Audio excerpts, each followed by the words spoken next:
Hi, I'm Dr. Tim Fargo. I'd like to chat with you today about my favorite, you see here, that's the clue, my favorite winter sport activity. Although I do other things, I really enjoy skiing. I've been on skis since I was 2 years old, but actually my first experience of it, I was 13 months old. I was out with my parents and they were going down with me in front of them, and so it's a lifelong thing for me. What I will tell you, particularly for those of us who are flatlanders, is that if you're going to ski and do so safely and ski at a high level, or at least ski at a level that's enjoyable, you do need to have conditioning, because there's nothing worse than going out, skiing for a day, half a day, find yourself exhausted, and the next day you're so sore that you can't even get out of bed and walk, which I've had happen before. So I'm going to show you some basic exercises. What I will tell you is that things like cycling, running, hill running, all great. But the thing that you should know about skiing is that when you're coming into the ground and you're settling in to set your edge, what's happening is your body's compressing and you're moving into the center of the earth.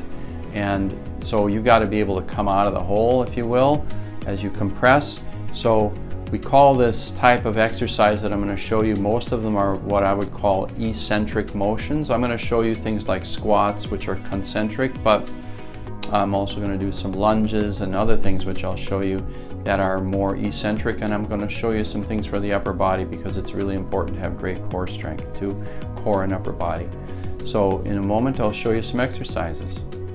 So core strength and upper body strength is, believe it or not, really important for skiing, because you have to maintain your core. So I'm going to show you a particular exercise. It's known as a renegade row. So you're going to need some dumbbells. These happen to be 20 pounds. They can be quite a bit lighter too, or heavier depending. And what you're going to do is you're going to put them on the floor like this, and we're going to do basically push-ups and a row at the same time. So really great for your chest muscles, but also your back muscles, upper back muscles and shoulder. So you're going to come here, you're going to get your feet wide, you're going to pull here, do a push-up, pull here, do a push-up. That's one. Okay? Repeat many times. So squatting is a time-honored exercise for many sports. Great for the glutes, your quads, your hamstrings. Excellent. So I'm going to show you one variant on it. I mean, obviously, you could simply do a squat like this. The thing you'll notice is that I'm keeping my back straight when I do this. And I'm pretty flexible, so it's not difficult to do that. It doesn't look like much, but if you did 50 of them, you'd feel it. To add some additional spice to the exercise, take a dumbbell, you could take a weight, you could take a sack of flour and do what's known as a goblet squat. So this is the goblet, holding it here, same thing. Now if you want to make it more intense, don't go all the way up. So that's a goblet squat. In addition to squatting, lunges are incredibly important. So I'm going to show you two different variants on lunges, one easier than the other. First is just a simple static lunge. You come forward here. You'll notice that I'm on the back leg.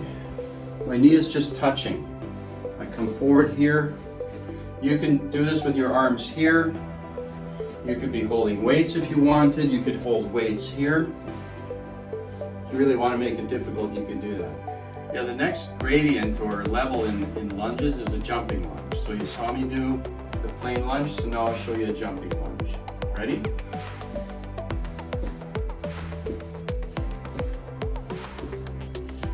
That's what you do. Next, I'm going to show you squat jumps, and there's lots of different variants on these.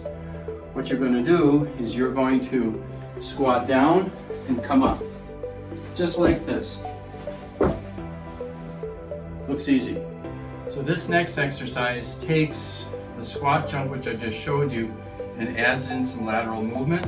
So what we're going to do is we're going to touch, jump, touch. We're going to move laterally 2 steps, do the same thing and repeat.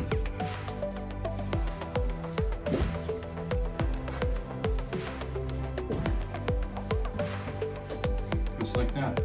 So these are some exercises that you can do. You mix them with all the other stuff that you're already doing for conditioning.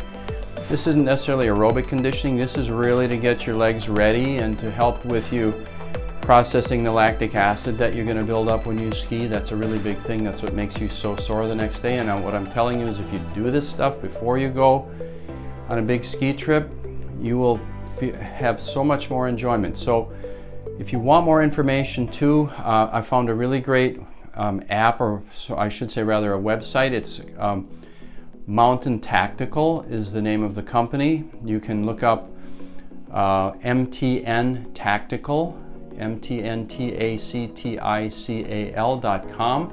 They have all kinds of programs. They show you these exercises and many more, and they're geared to any sport that you want. If you want conditioning for cross-country skiing, for skating, for scuba diving, like whatever. They have exercise programs from all of that. So check that out too. It's mtntactical.com. See you on the slopes.